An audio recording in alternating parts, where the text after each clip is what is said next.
Salut, c'est Trado, content de vous retrouver pour la mise à jour de l'analyse du CAC 40. Avant toute chose, évidemment, tous mes voeux de bonheur, de réussite pour vous, pour les gens que vous aimez. J'espère que l'année 2025 sera fantastique pour vous et j'espère apporter à mon échelle ma contribution à votre succès dans cette formidable aventure qu'est l'aventure du trading. Alors aujourd'hui, ça va être un petit peu spécial, nouvel an. Je vais passer rapidement sur l'analyse technique du CAC 40 parce qu'il ne s'est rien passé du tout. Et j'aimerais véhiculer un message qui me tient à cœur, mais j'y reviendrai un petit peu plus tard.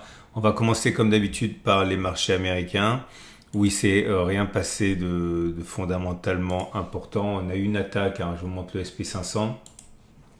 On a perdu du terrain 0,4%. Mais on est toujours sur une zone ici de support, les 59,15, 58, 54, secondé par une autre zone de support qui est la zone journalière des 57,40, 56, 96. La structure est haussière avec des pics qui sont ascendants, des creux qui sont ascendants et l'attaque en cours ne permet pas de casser en clôture hein, le précédent support, donc ça reste haussier malgré la baisse du jour. C'est pareil pour le Nasdaq qui a subi une attaque aujourd'hui, mais qui reste toujours dans les limites de l'indécision. Pourquoi? Parce que les pics sont ascendants, mais les creux sont descendants. Alors attention, parce que si on devait clôturer en dessous des 20 980 environ, ainsi, eh bien si en clôture on casse ce niveau-là, on aurait des pics ascendants et des creux descendants. Mais pour l'instant, encore une fois, c'est de la science-fiction. Hein. On est toujours dans une situation d'indécision puisque jusqu'à preuve du contraire, eh bien, ces zones n'ont pas été cassées. Pic ascendant, creux descendant, indécision. Et le CAC 40, pareil, indécision. Pourquoi? Parce que les pics sont ascendants, les creux sont descendants. On a connu une attaque baissière, mais elle n'a pas permis de faire de nouveau plus bas. Et pour l'instant, le scénario le plus proche, je vais dire en termes probabilistes, c'est d'aller faire un nouveau sommet, ce qui nous amènerait à faire donc des pics et des creux descendants à une tendance haussière. Mais on n'y est pas. Je rappelle également que l'objectif a priori chartiste, hein, c'est d'aller chercher la médiane de la fourchette d'Andrew. J'en ai suffisamment parlé, je ne vais pas vous embêter avec ça. Au-delà, il n'y a rien de neuf hein, par rapport à ce que j'ai déjà dit précédemment. C'est très rapide, vous voyez, parce que j'aimerais vous parler de quelque chose qui est beaucoup plus important. J'ai commis une vidéo par rapport à ça il y a quelques temps, mais tout le monde ne l'a pas vu. Et puis en même temps, il y a toujours des nouveaux. Et j'aimerais revenir sur ces éléments qui sont parfaitement, qui tombent à propos pour les résolutions de nouvel an. Vous savez, vous êtes beaucoup à me faire confiance et je vous en suis extrêmement reconnaissant. Et pourtant, ok, il faut le dire clairement, le succès n'est pas à la portée de tout le monde. Pourquoi? Déjà parce que c'est difficile. Okay, c'est difficile et je dirais qu'il y a les causes d'échec qui sont évidentes et les causes d'échec qui sont beaucoup moins évidentes. Je trouve qu'il serait extrêmement utile, opportun, souhaitable qu'en ce début d'année, vous vous demandiez pourquoi vous ne vous en sortez pas. Alors, je pense qu'on peut catégoriser, on peut créer deux catégories d'explications. La première catégorie d'explication pour laquelle vous n'arrivez pas à vous en sortir, et encore une fois, je ne veux lancer la pierre à personne, moi il m'a fallu des années et des milliers, des dizaines de milliers d'euros pour commencer à voir le jour, donc c'est normal, pas de jugement de valeur. Mais si je peux vous emmener à vous poser des questions qui vous éviteront un chemin de croix encore plus long, eh bien je le fais. La première des raisons pour lesquelles vous échouez, à mon avis, c'est par votre manque de connaissances. Alors, le manque de connaissances, mais aussi le non-respect des règles. Okay, bon, quelles sont les raisons les plus fréquentes de l'échec? Vous n'avez pas d'avantage stratégique sur l'aléatoire. Clairement, vous n'avez pas de setup qui a été backtesté. Vous faites un peu n'importe quoi. Au petit bonheur la chance, au doigt mouillé. Hashtag fédé de la loose. Vous prenez les trades au hasard et vous vous plantez. Et j'ai envie de dire, c'est le contraire de l'échec qui serait surprenant. Deuxième raison, mais ça fait partie de la même catégorie, hein, les raisons techniques en fait. Hein, vous n'avez aucun money management. Vous le savez souvent, je vous montre ce petit tableau jaune. Quand vous jouez à pile ou face, vous pouvez très bien avoir 5 piles. Quand vous jouez à rouge noir au casino, vous savez très bien qu'il peut y avoir 6, 7 rouges d'affilée qui sortent. C'est pas parce qu'on a une chance sur deux d'avoir raison qu'on fait rouge vert, rouge vert, rouge vert, rouge vert. Non, ça ne fonctionne pas comme ça et jamais vous faites pile face, pile face, pile face. Non. Et si vous avez misé par exemple 50% de votre capital sur un trade, eh bien toutes les chances sont pour que vous échouiez et que malgré un setup qui fonctionne, vous ne vous en sortiez pas parce que statistiquement, il est normal d'avoir une mauvaise série et votre money management est trop pourri pour le supporter. Ça, j'ai envie de dire, c'est facile. C'est facile parce qu'il suffit d'apprendre et de le vouloir. Maintenant, j'aimerais surtout me concentrer avec vous sur les éléments qui expliquent pourquoi vous refusez. Vous refusez de faire la bonne chose. J'accuse personne de rien du tout, je soulève des pistes et vous savez mieux que quiconque si cela vous concerne ou pas. Ce sont des choses assez intimes et certaines d'entre elles m'ont directement affecté et vous allez comprendre. La première des raisons pour lesquelles vous n'arrivez pas à vous tenir à ce qu'il faudrait faire, la première raison pour laquelle vous n'arrivez pas à faire la bonne chose et donc du coup vous reproduisez encore les mauvais comportements, c'est tout simplement parce que vous avez un ego surdimensionné. Pas un ego surdimensionné de nature à vous vanter, etc., etc., mais parce que vous refusez l'idée d'appliquer, entre guillemets bêtement, quelque chose que vous avez lu, que vous avez vu, mais qui n'est pas de vous. Ça, c'est moi, entre autres.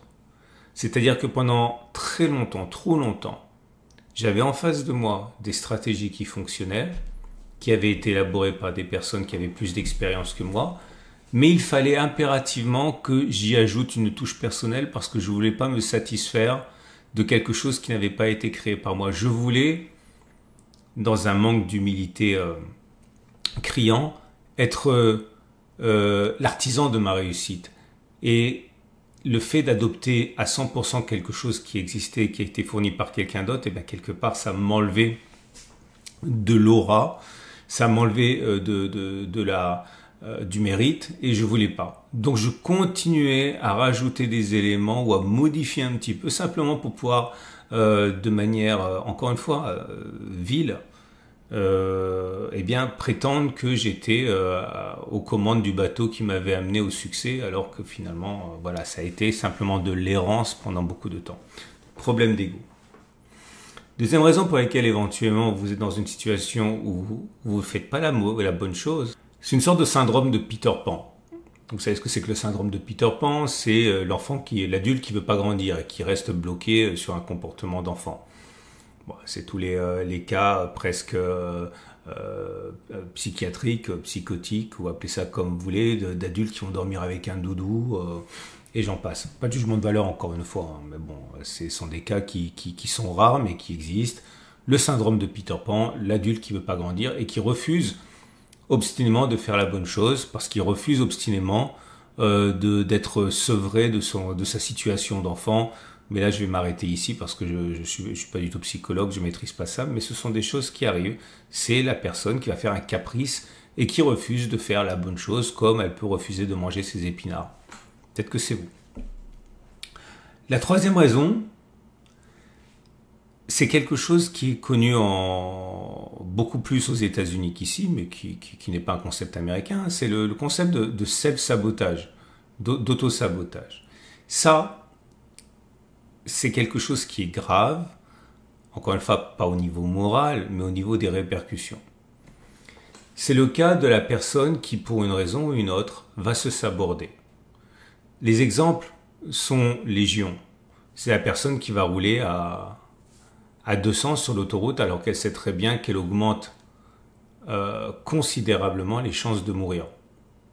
C'est la personne qui va être heureuse en couple mais qui va décider d'aller voir ailleurs alors qu'elle a absolument aucune raison de le faire, qui est heureuse en mariage, etc.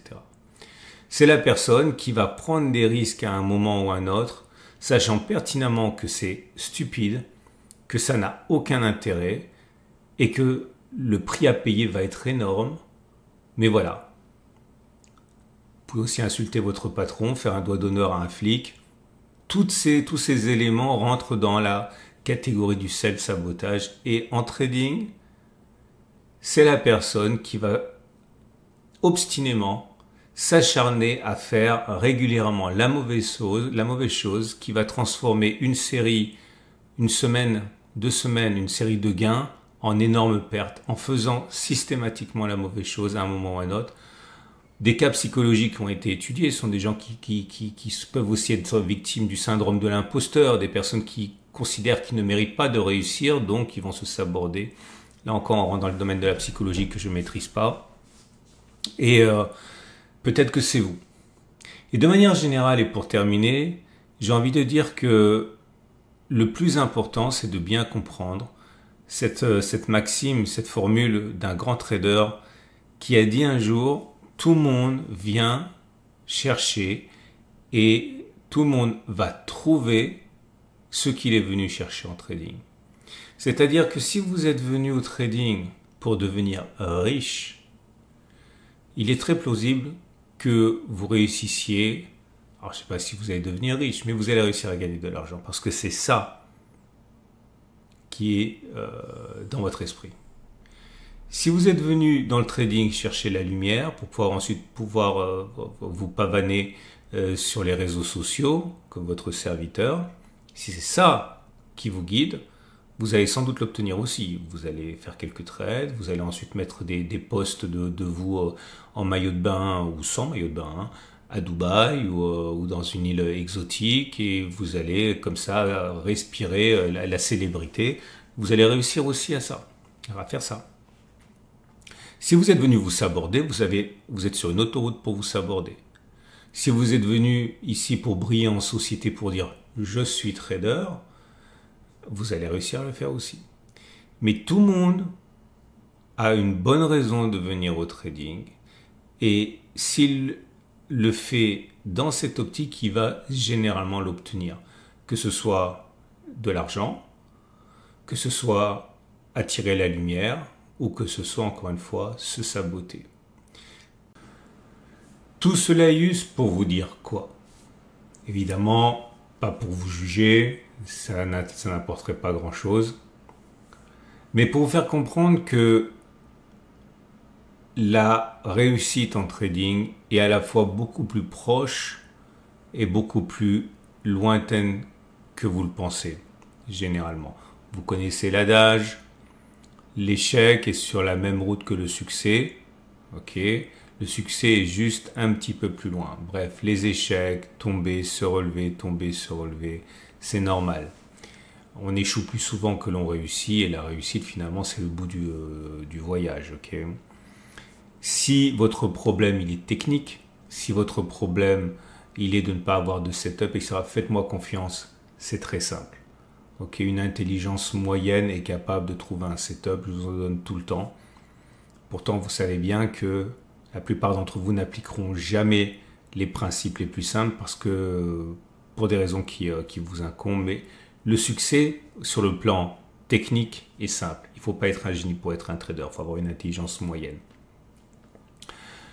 Par contre, si vos raisons intimes gouverne votre échec, eh bien, vous n'arriverez à rien tant que vous n'aurez pas pris en considération ces freins, ces fils à la patte que vous avez. Et vous pouvez cramer 1 compte, 2 comptes, 5 comptes, 10 comptes. Ça ne changera rien en fait que vous êtes venu chercher quelque chose et que vous faites tout actuellement pour l'obtenir. Et c'est pas forcément le gain. Je l'ai expliqué, ça peut être chercher de l'ego, chercher du sabotage, chercher, j'en ai pas parlé, mais évidemment, ça existe, les gens qui viennent au trading simplement pour tromper l'ennui. Et c'est ok. Ok, bon, à titre personnel, il m'arrive de gratter des jeux, et puis je sais où de jouer au loto, je sais très bien que j'ai aucune chance de gagner, mais je le fais quand même. Je le fais quand même parce que ça me coûte quelques euros, et que ça ne va pas déstabiliser ma situation. Donc j'ai un comportement qui est en adéquation avec l'argent que je peux mettre dans ce genre de stratégie qui n'ont ni queue ni tête, comme jouer au loto. Mais ça va, c'est sous contrôle. C'est comme les gens qui vont au loto avant pour dépenser 100 balles. C'est ok. Mais le plus important, c'est de faire une introspection importante et comprendre véritablement les raisons de votre échec. Voilà, j'en ai terminé. Je voulais vraiment vous transmettre ce message, tout simplement parce que ça m'importe, et puis ensuite parce que c'est la période des bonnes résolutions, vous le savez bien. Vous pouvez prendre tout ce que je vous ai dit, le mettre, en faire une boule et le mettre dans la corbeille. C'est pas grave, faites-le. Il en restera toujours quelque chose, et quand vous serez prêt à cette introspection, eh bien, vous la ferez. Mais sachez que la raison la plus fréquente de l'échec n'est pas un défaut de technique, n'est pas une insuffisance de connaissances, malheureusement. Ok? Voilà, je voulais pas donner un caractère trop grave à ce que je dis. C'est en fait un message d'espoir, ok, pour faire de vous une meilleure version du trader que vous voulez être. Je vous souhaite une excellente année. J'apprécie énormément la confiance que vous me témoignez. C'est un honneur de vous accompagner pour certains depuis des mois, des années, voire beaucoup d'années.